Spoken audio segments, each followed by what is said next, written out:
Përshëndetje dhe mirë se erdhët në podcastin e radhës të Qendrës së Alert. Në kuadër të projektit të Rinia Aktive për politika të qëndrueshme, jemi sot në podcastin e fundit të këtij projekti. Kam nderin që të kem të ftuar Esmeralda Metko, një aktiviste që ose mund ta përkufizoj të tillë. Është në fakt një ere e angazhuar, ndoshta në një kohë relativisht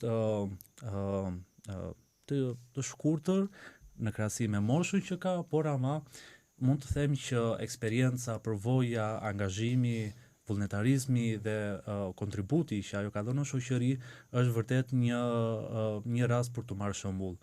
Përshëndetje Esmeralda. Shumë faleminderit për prezantimin. Është shumë kënaqësi për mua që të jem pjesë e këtij podcasti dhe të diskutojmë për të rinjt, sepse vetë ne jemi të rinj dhe kush më mirë se ne mund të flasim për të rinjt. Kështu që shumë faleminderit për ftesën. Kënaqësia është e imja.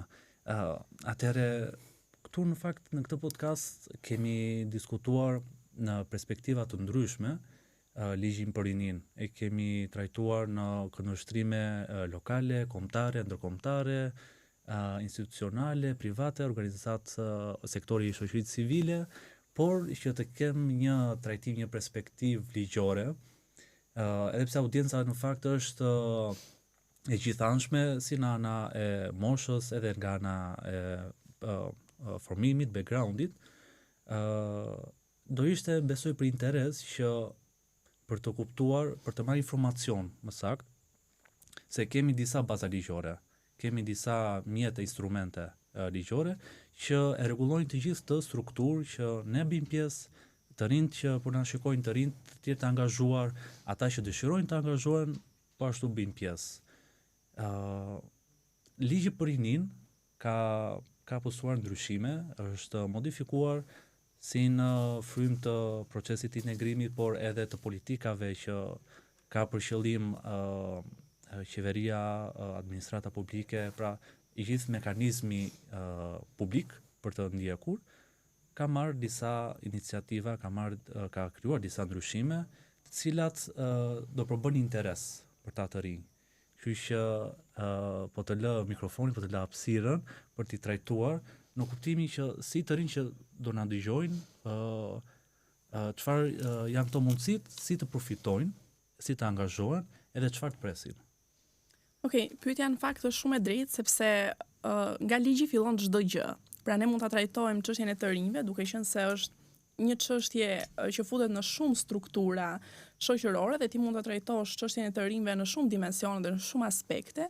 Në aspektin ligjor është shumë e rëndësishme ta shohim, pasi kemi edhe një bazë ligjore të tillë që na jep mundësinë patjetër që dhe të flasim edhe të trajtojmë të rinjt dhe se si shteti ka menduar që të rinjve t'u japi zë, t'u japi një pozicion dhe një, si të thuash, një vend në gjithë strukturën legjislative. Së pari kemi kushtetutën, po flas për sa i përket bazës ligjore. Në objektiva social përfshihet fakti dhe parashikohet fakti që të rinjt gëzojnë një mbrojtje të veçantë nga shteti.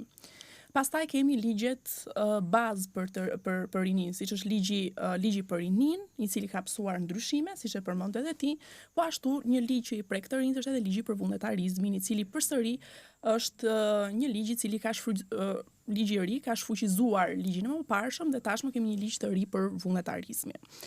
Unë do doja të prekja pak disa nga ndryshimet më thelbësore që kanë ndodhur në ligjin për rinin, me ndryshimet e fundit që kanë ndodhur.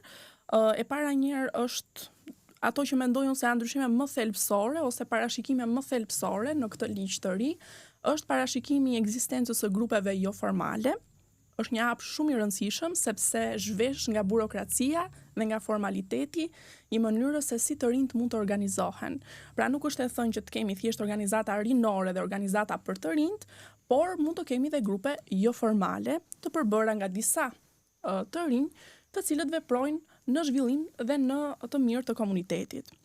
Një parashikim tjetër shumë i rëndësishëm është edhe përmirësimi i infrastrukturës rinore me qendrat rinore. Qendrat rinore në fakt sipas ligjit gëzojnë një personalitet juridik dhe mund të zhvillohen kryesisht nga institucionet publike, si hapësira për të rinjt. Këto qendra rinore pra janë lokale, do jenë të mundshme për akses nga të gjithë të rinjt kudo në gjithë Republikën e Shqipërisë? Po patjetër.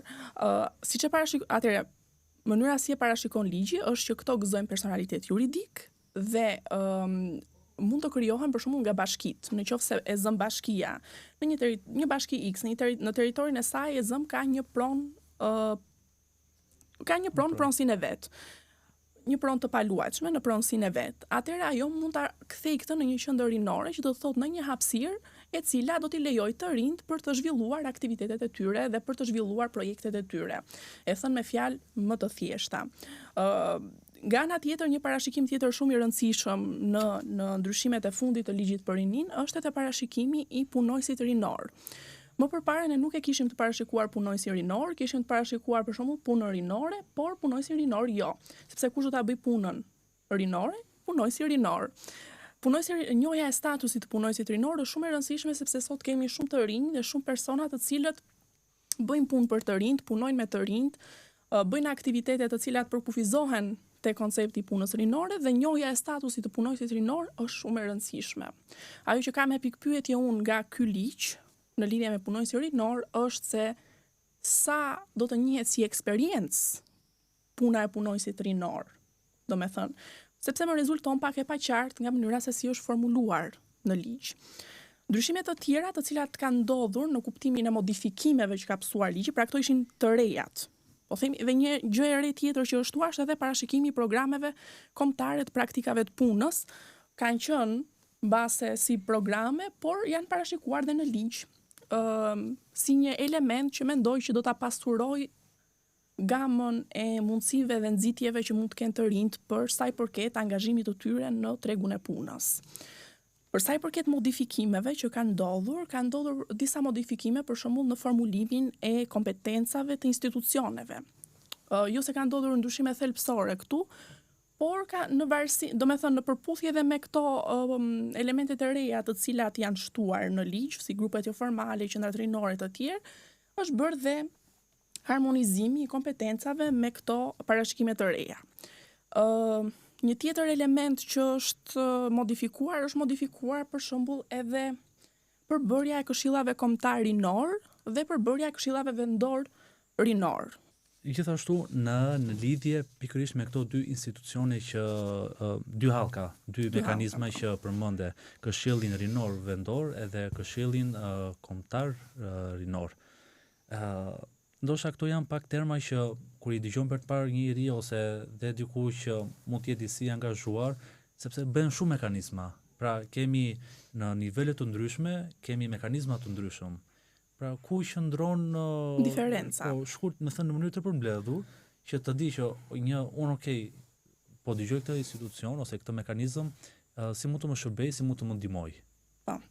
Atëre, siç e the ti, mekanizma ka shumë. Pra, është tentuar duke qenë se të rinjt është një kategori, po përdor fjalën kategori, por edhe nuk më pëlqen ta përdor fjalën kategori, por është, si thuaç, ajo pjesë e popullsisë që ka qenë për një periudhë kohe shumë në fokus dhe është tentuar që të bëhen institucione, të bëhen ministri, për të tashmë nuk e kemi më Ministrinë e Shtetit për Rinin, është përfshirë në kompetencën e një ministrie tjetër.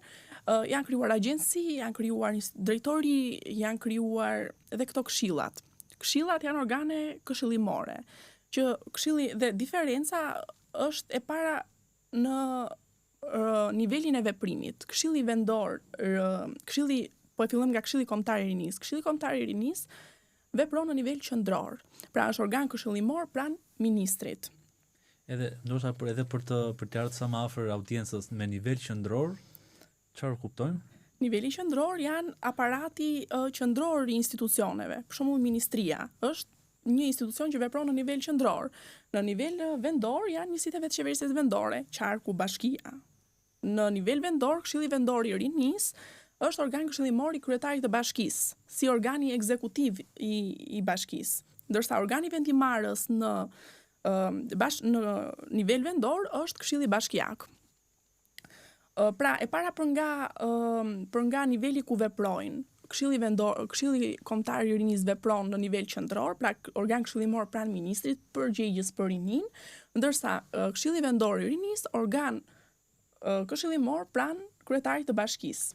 Në lidhje me drejtimin, pra kush e drejton Këshillin Kombëtar të Rinisë, kush e drejton Këshillin Vendor të Rinisë. Këshillin Kombëtar të Rinisë e drejton ministri përgjegjës për rinin, plus një nga antarët e Këshillit Kombëtar të Rinisë. Pra ka një bashk drejtim dhe ky ka ardhur me ndryshimet e fundit të ligjit për rinin.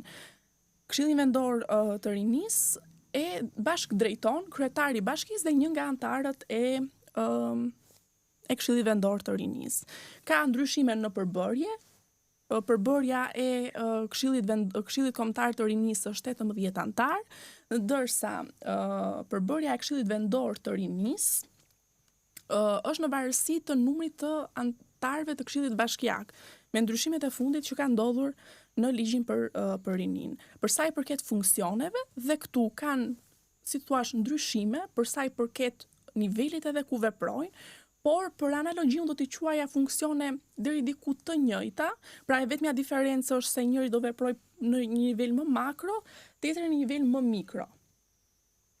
Do me thënë, funksionet e tyre janë propozojnë drejtimet kryesore për sa i përket politikave rinore, japin mendimet për hartimin e strategjive për rinin, me thënë elemente të tilla që i përkasin një organi këshillimor. Unë mendoj që një fjalë që mund t'i përmbledhë të gjitha individ që përfshihen në këto lloj mekanizma, institucione, angazhime, do ishte fjala vullnetar.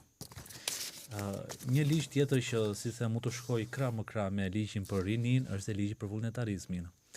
Në fakt unë nuk do ta quaja që do t'i përmbledhte kjo fjalë vullnetar, sepse mund të jesh antar i Këshillit Vendor, por nuk mund të jesh Këshilli Vendor dhe Këshillit Kombëtar, por nuk mund të jesh vullnetar. Ne po marrim si them rastin më frymëzues. Po, kur janë edhe vullnetar edhe qytetar të mirë. Edhe vetë pozita që ka një individ atje, në një moment do të kërkoj që ti të angazhohesh, që ti të marrësh përsipër një iniciativë për ta zbatuar. Kështu që të shpresojmë që është kjo lloj fryme dhe individët që janë si në nivel lokal dhe në nivel kombëtar kanë atë që në thënë të japin shembullin edhe të ndjekin raste sa më pozitive për të dhënë një model si është vullnetarizëm. Por se disi në diskutim doli edhe pak më lart, pra duke vazhduar në këto element që ligji për vullnetarizmin parashikon në mënyrë konkrete, pra si ky i ri ose e re përfiton, afektohet, më thënë që ndikon një farë perspektive, duke vazhduar në këtë linjë, çfarë mund të... Pra, siç doli edhe nga diskutimi, në fakt ne kemi një ligj të ri për vullnetarizmin, i cili ka shfuqizuar ligjin e vjetër. Dhe sa i përket parashikimeve kryesore që ka ky ligj, e para rregullon statusin e vullnetarit. Tashmë kemi një rregullim më të detajuar në këtë drejtim. Përkufizon vullnetarizmin, se çfarë është, parashikon se cilët janë punët që nuk përfshihen në punë vullnetare.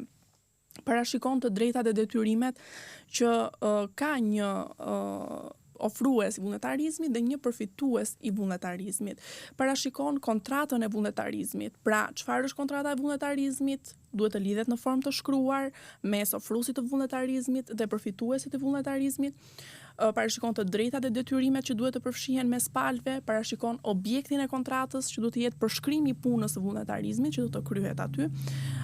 Parashikon edhe elemente të tjera që lidhen me parimet që aplikohen në vullnetarizëm.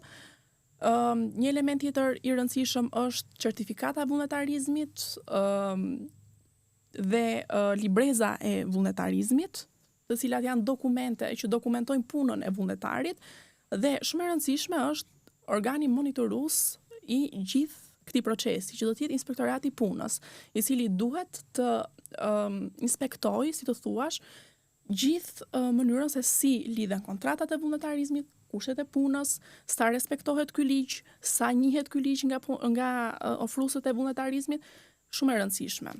Por gjithashtu edhe pyetja ime radhës që ka të bëjë pikërisht në lidhje me ligj për vullnetarizmin. Si ndërlidhet kjo me ligjin për rinin? Çfarë do me thonë që ti jesh një vullnetar në Shqipëri?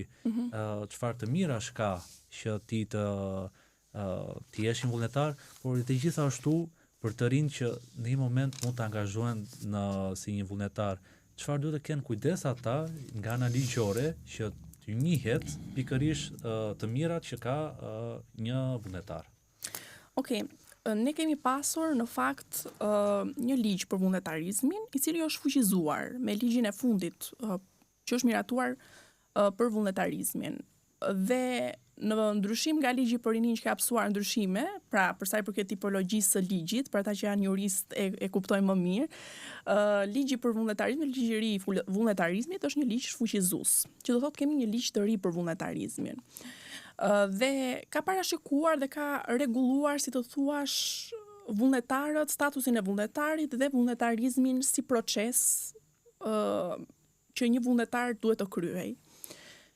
Në lidhje me vullnetarizmin, e thënë në terma të thjeshta, është një punë që secili e bën me dëshirën e tij, investon kohën e tij të lirë në dobi të një pune publike, po themi, ose në dobi të tretit. Gjithmonë kjo marrëdhënie, pra marrëdhënia e vullnetarizmit, nuk duhet ngatruar absolutisht me një marrëdhënie pune. Dhe ndonjëherë bëhet edhe pyetja që a do më njihet mua vullnetarizmi nëse aplikoj unë në një vend pune, ose a do më njihet mua vullnetarizmi si eksperiencë pune, është një pyetje e gabuar, sepse vullnetarizmi nuk është një marrëdhënie pune dhe nuk duhet konceptuar si e tillë. Do me thënë, është shumë e rëndësishme që ne ta bëjmë këtë diferencë dhe shumë e rëndësishme që ne ta bëjmë këtë dallim, pasi janë të ndryshme mënyrat se si zhvillohet dhe krijohet një marrëdhënie pune, dhe si tipologji juridike ka një rregullim të saj marrëdhënia e punës, dhe vullnetarizmi është një institut juridik më vete. Pra për sa i përket ligjit që rregullon atë. Ka dy palë në këtë marrëdhënie vullnetarizmi, që është ofruesi i vullnetarizmit dhe përfituesi i vullnetarizmit. Ofruesi i vullnetarizmit mund të jetë një institucion publik, mund të jetë një organizatë jo fitimprurse, mund të jetë edhe një bashkësi fetare, thot ligji.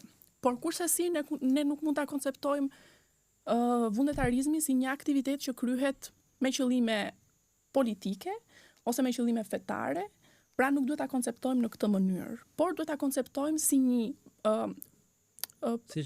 angazhim në interes publik. Çfarë elemente tjera mund të përmendim për sa i përket vullnetarizmit?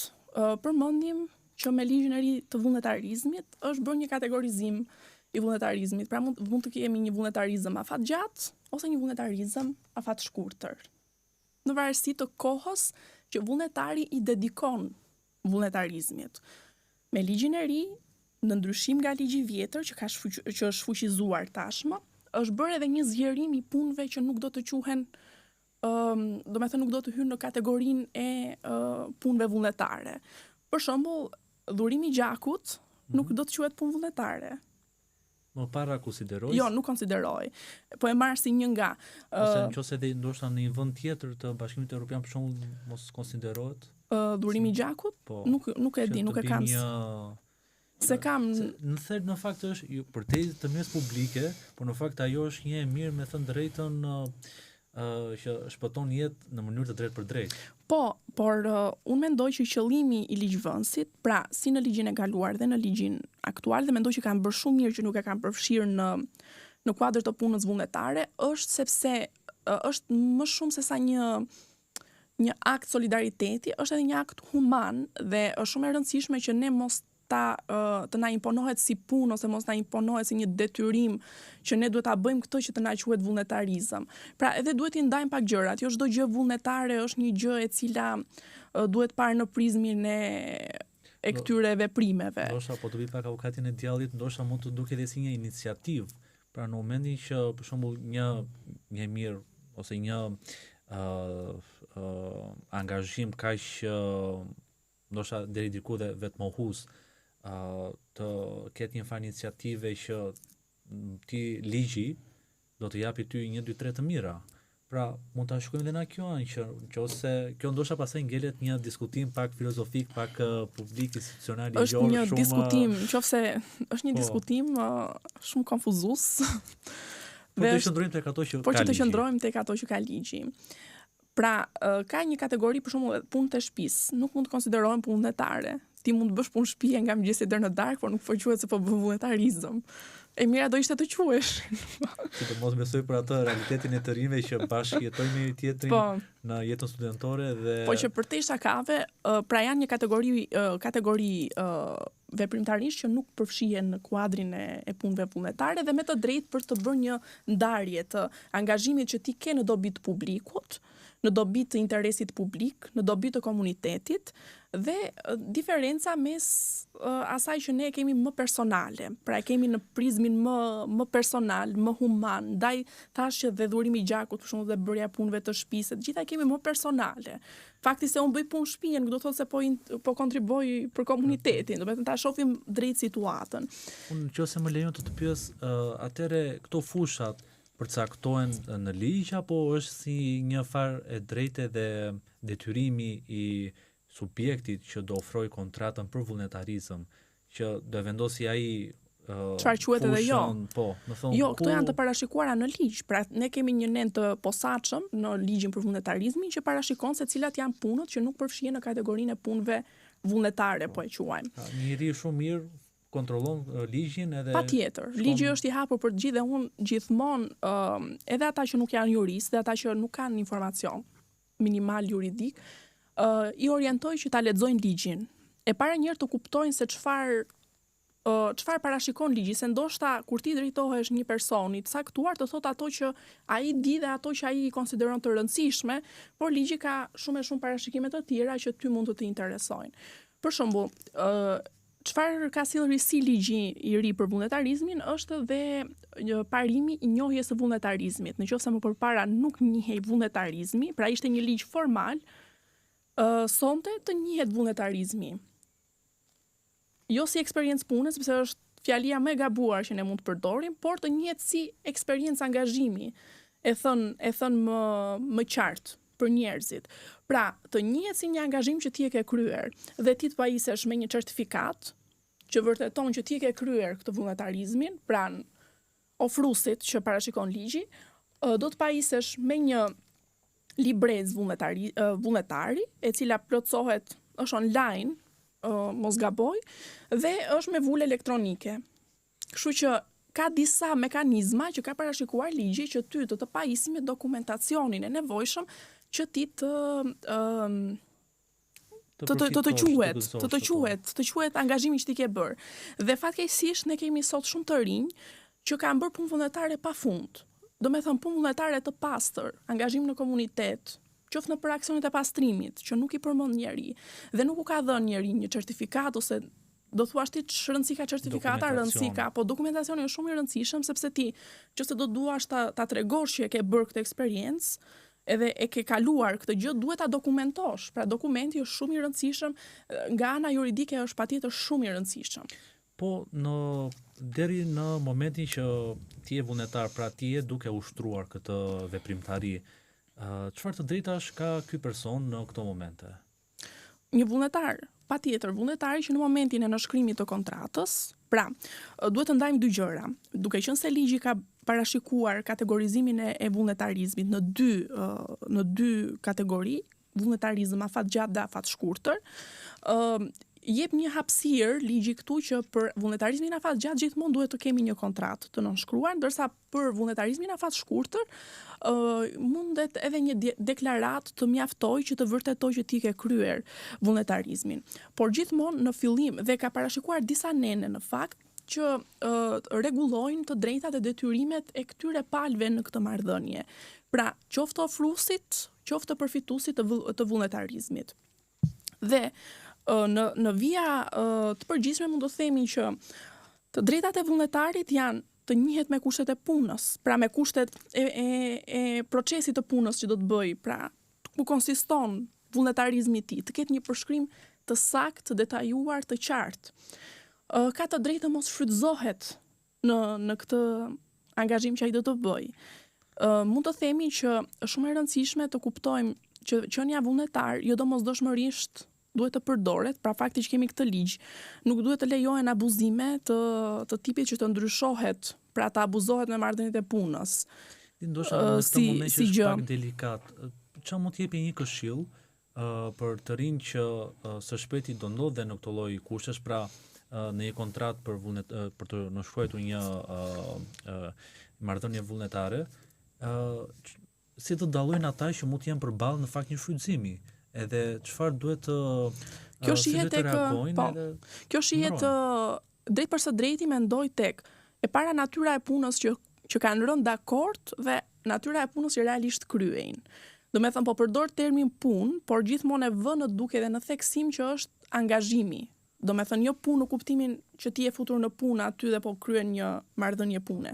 Pra, fjala punë gjatë gjithë trajtimit të vullnetarizmit po e përdor për angazhimin që personi ka në këtë marrëdhënie. Dhe theksoj këtë sepse gjithmonë gatrohet dhe gjithmonë bëhet ajo pyetja, pa do më quhet mua si eksperiencë pune, ndërkohë që është totalisht diçka ndryshe. Dhe për të rikthyer tek pyetja, shumë e rëndësishme të kuptojnë e para njëherë natyrën e punës, që e kanë dhe të drejtë ta marrin paraprakisht si informacion, çfarë do bëj unë, 1 2 3 4 5 gjëra. E dyta, orët e punës. Është shumë e rëndësishme që ti kur je në vullnetarizëm afatgjatë, pra periudha e angazhimit do të jetë e njëpasnjëshme për 3 muaj, do të thot ligji. Është shumë e rëndësishme që të mos abuzohet me orën e punës. Pra, nuk mund të punoj një vullnetar 40 orë në javë, sepse e ndalon ligji këtë. Në një dispozit thotë që ndalohet që vullnetari të punoj, vullnetari afatgjatë të punoj 40 orë në javë.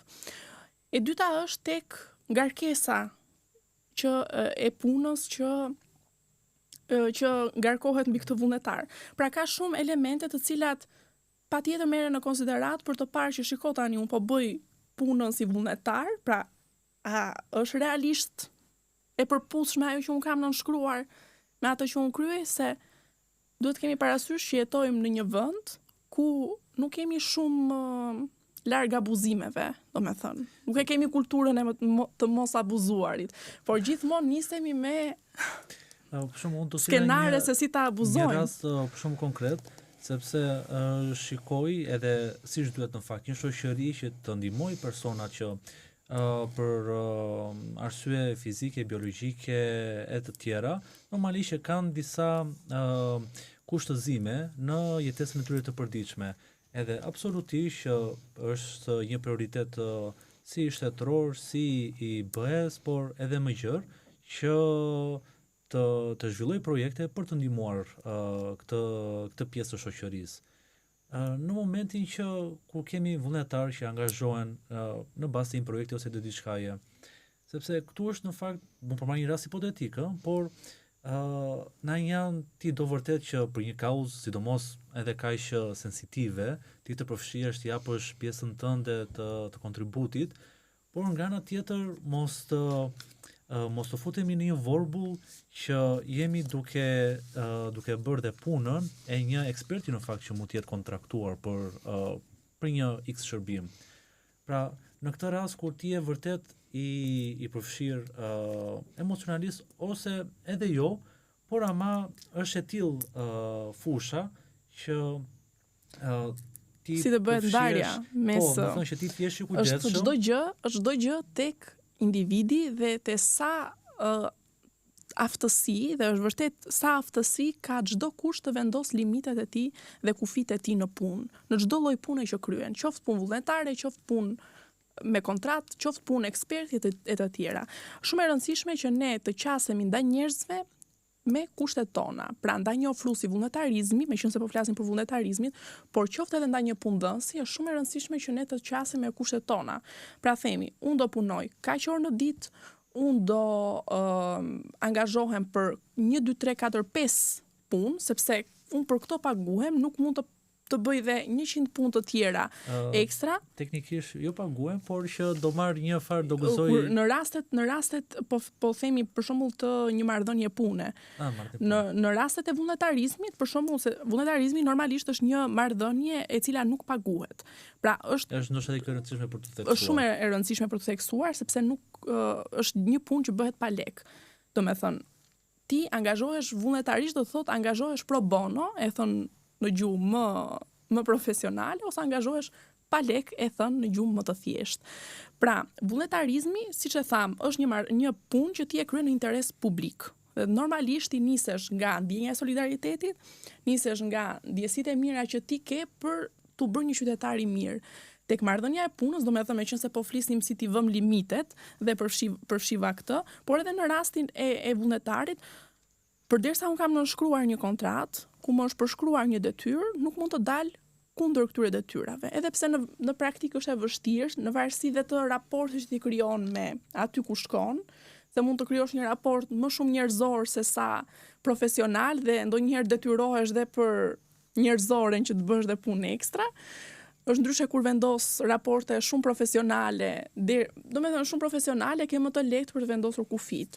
Pra, këshilla më e mirë në këto raste do ishte që të vendosim kushte, se kur ndoshta kur e thua kështu mund të duket pak si e ashpër. E ashpër ose mund të duket pak si mendje madhësi ose mund të duket pak po kush je ti që do më vendosësh kushte mua në kushtet kur ti po vjen për të më kërkuar mua një përfitim. Sepse dhe vullnetari që mund të trokasi në derën e një institucioni, do me thënë në derën e ofruesit të vullnetarizmit, është përfitues vullnetarizmi në fund të ditës. Pra, është ai i cili bën këtë aktivitetin dhe përfiton statusin vullnetar. Do me thënë, duhet bërë pikërisht kjo ndarja e gjërave. Është totalisht në dorën e individit. Do me thënë, s'ka çfarë të bën ligji, ose ligji mund ta parashikojë një gjë, po s'ka çfarë të bën ligji në momentin kur ti nuk ke atë minimumin e kulturës për të dashur vete dhe minimumin e kulturës për të vendosur vetë ato kufit. Deri ku shkoj unë në këtë angazhim dhe deri ku do të shkoj personi që është përballë meje. Mendoj që kjo ishte në fakt një këshill, sepse në këtë podcast është dhe qëllimi që përveç se të rinë të informohen që cilat janë këto mundësira që ata të angazhohen, por të jenë edhe të kujdesshëm, sepse mund të jetë eksperjenca e tyre e parë, ose mund të jetë një eksperiencë ndryshe, e re, edhe dua që me aq hapësirë sa ne kemi këtu edhe na ofron projekti, të kemi dhe ti ndërgjegjësojmë. Po. Shumë e rëndësishme në fakt, unë do jap edhe eksperjencat e mia, do me thënë jo specifikisht me persona caktuar, por në tërsinë e eksperiencës që unë kam. Në shoqërinë civile, unë jam produkt i shoqërisë civile dhe unë këtë e them patjetër me krenari, sepse kam investuar kohën time në këtë sektor, kam investuar dijet e mia, kam investuar energjitë e mia, dhe mund të them që ka qenë një sektor edhe sfidues, ka qenë një hapësirë që më ka rritur, ka qenë një hapësirë që më ka dhënë aftësi, një hapësirë që më ka nxjerrë nga zona e komfortit e të tjera. Por, duke parë qasjen që kanë ndaj të rinjve në shoqërinë civile, të paktën në opinionin tim, dhe këtu flas vetëm me konkluzionet e mia, do me thënë pa përfshirë mënyrën se si mundet së brendshmi të funksionojnë organizatat caktuar e të tjerë, mendoj që kanë një qasje shumë skeptike ndaj të rinjve. Për shembull, sa i besohet një të riu puna që jepet? Unë kam punuar trajnere prej disa vitesh në organizatat të ndryshme. Sa realisht besohet tek aftësitë e të riut që angazhohet në punë për ta bërë ky punën ashtu siç idealisht mendohet se do bëhet. Si mendon ti për shembull? Tani, mbas nuk do thosha për vetëm që jam produkti i shoqërisë civile, normalisht që kam dhe unë atë pjesën produkt në kuptimin që angazhimit. Këtu janë angazhime dhe para se. Por një produkt i çdo gjëje. Ndryshon pak role tani u bëre ti moderatore.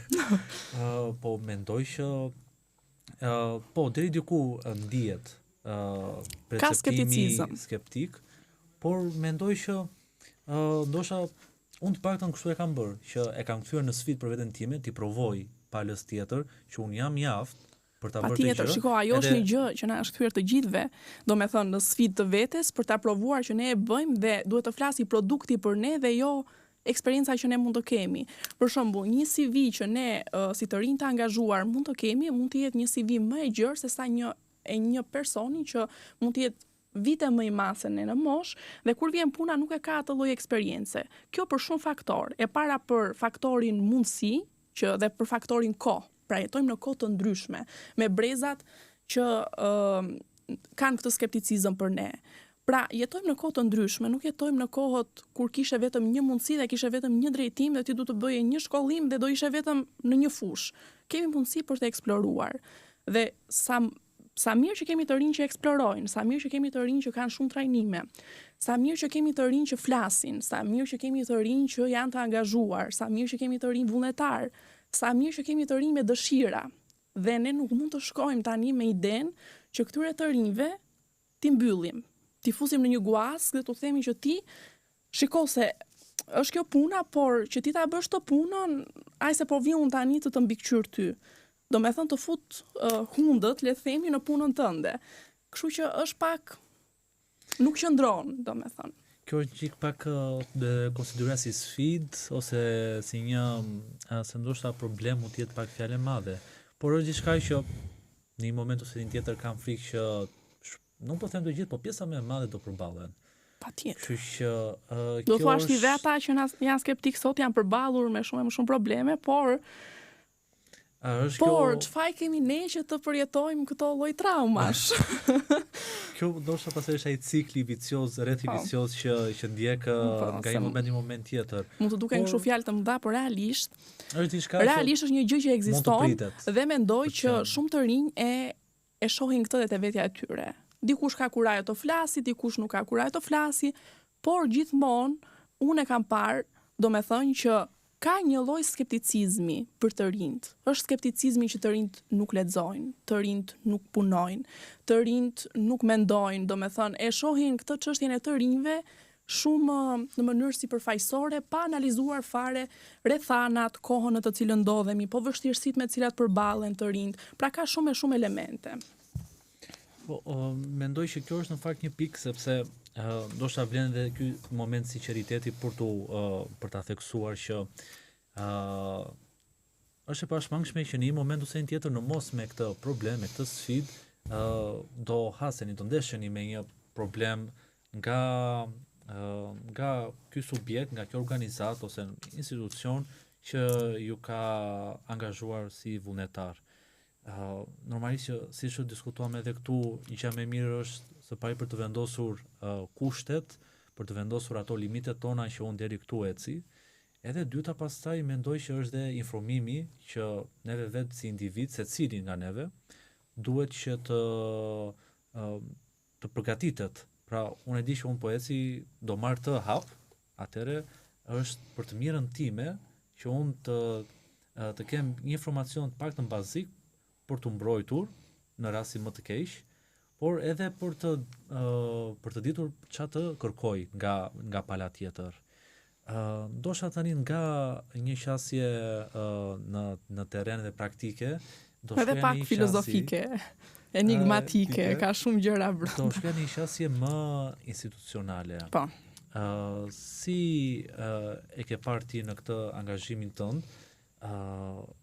përvojën ose më saktë inputin, pra ndërhyrjen edhe detyrat që kanë institucionet në raport me këtë institut, pra me vullnetarizmin.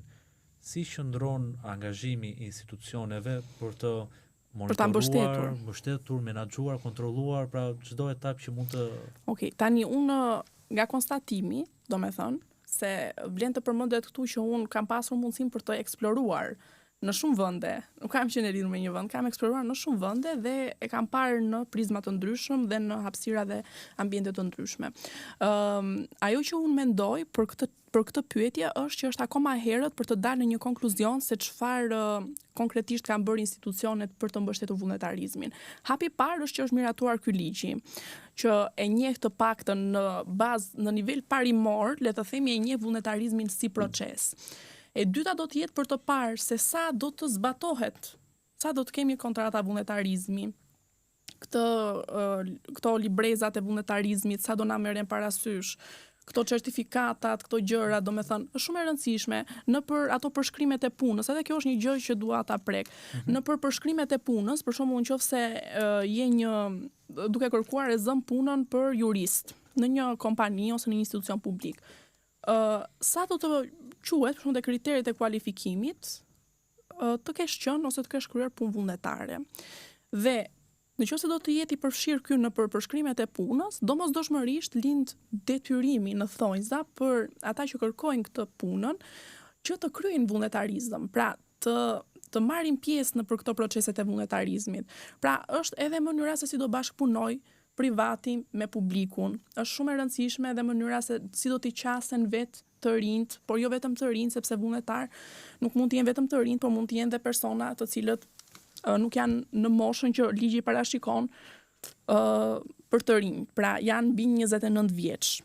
Kështu që pra varet, sepse ligji është i ri, mekanizmi nuk ka pasur mekanizma, si të thuash, që ta njihnin këtë si proces, kështu që për sa i përket vullnetarizmit, mendoj që duhet parë pak puna në vijim. Për fat keq edhe koha është gjithmonë në këto lloj ambientes dhe në këto lloj kushtesh është në disfavor. Për shkak se ne jemi në përfundim të podcastit. Më para, në gjatë diskutimit dolën dy në fakt këshilla për audiencën.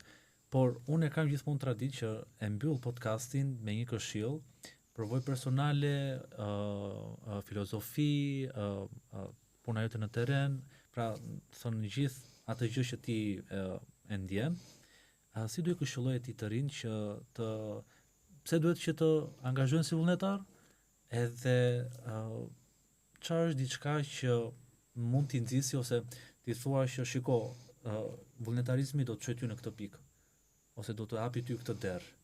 Pra, çfarë duhet i shty edhe çfarë dritaresh do ju hapet? Dua që të nxiten, të kenë një shkëndijë që thonë, okay, kjo po më intereson edhe dua që ta ndjej. Okay, nuk e di sa do nxiten nga mua dhe sa do t'u lind ajo shkëndija, por megjithatë po provoj një herë. Atëherë, në lidhje me vullnetarizmin, nuk ka angazhim të vogël ose të madh, gjithmonë angazhimi vullnetar është drejt rritjes shpirtërore të një individi për të bërë një qytetar më i mirë. Domethënë, kjo është ajo që unë dua të them për sa i përket vullnetarizmit. Për sa i përket të rinjve në lidhje të shkëputur nga vullnetarizmi, është që të eksplorojnë me veten e tyre, të eksplorojnë me punët që ju ofrohen, të eksplorojnë me edukimin, me shkollimin, me trajnimet që, domethënë, të jenë të angazhuar, të besojnë te vetja e tyre dhe kur të mos dorëzohen.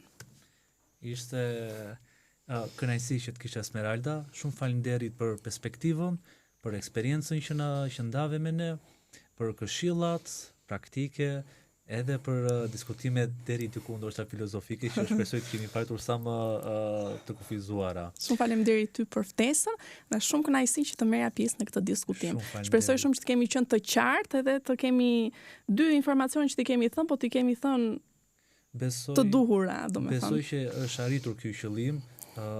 Ky podcast, gjithë seria e podcasteve ka patur këtë qëllim që t'japi këshilla sa më praktike, sa më konkrete, për të ndihmuar dhe për të drejtuar të rinjt që të kenë qartësi në ato veprime që do ndërmarrin në të ardhmen.